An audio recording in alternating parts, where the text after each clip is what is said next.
在斗2中，霍雨浩的极致之兵似乎是没有弱点的，虽然是单一的属性，但是在实际战斗中却克制至少4种以上的属性魂师。俗话说，主角大于天。同样的东西一旦放到主角身上，那就是无敌的。斗2的主角霍雨浩身上有100万年天梦冰蚕，这明显是个挂的东西，其实没啥好说。牛的是天梦给霍雨浩附带的第2武魂冰碧帝皇蝎，它自带了极致之冰属性，这个属性可厉害了，同时克制大量其他属性，是妥妥的主角专属。大家比较能理解的克制火，冰其实是水低温凝固的产物，所以说冰本质上还是水，而我们常规认为水是可以灭火的，也就是水克火。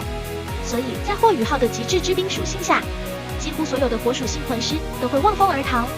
他的冰不仅是冰，更是冰中的王者，就连极致之火某些时候也会被其克制。你以为这就完了？极致之冰的肆虐才刚刚开始。克制火好理解，那么如果告诉大家冰同样可以克制水，你信吗？那么冰为啥能克制水呢？其实这个问题要放到动画里解释。大家想想，如果你是一位冰属性魂师，面对一位水属性魂师，你会害怕他的魂技吗？当然不怕，因为对手的魂技在你的冰面前就根本无法释放，任何的水都可以被低温冷冻成冰。水属性在冰属性面前不就是一个底敌吗？任何魂技不会产生伤害，反而会成为冰属性魂师的助力。霍雨浩变态的地方可不是简单的克制火和水，最恐怖的是他连冰也可以克制。我们知道霍雨浩的武魂是极致之冰，所以极致就是到顶了。我们可以理解为霍雨浩的极致之冰是冰属性里面的大哥大，这样的属性面对任何普通冰属性都是克制的，天然克制。这不禁让我们想起了一句话，叫你无我有，你有我强。总之就是主角无敌。除了上面的3种克制，其实冰本身还有自带的2种能力，一个是控制，另一个是防御。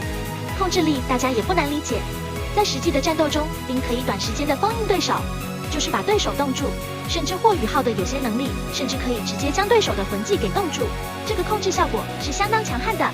至于防御力，其实这个属性相对较弱，但是谁让人家霍雨浩是极致之冰的，冰本身是有一定硬度的，而这种硬度肯定是随着魂师属性的增强而变得更硬。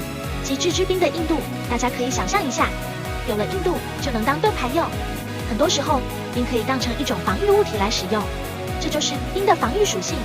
综合来看，似乎极致之冰属性是没有弱点的，这种属性本身具有极强的防御和控制能力，同时又克制冰、水和火3种属性。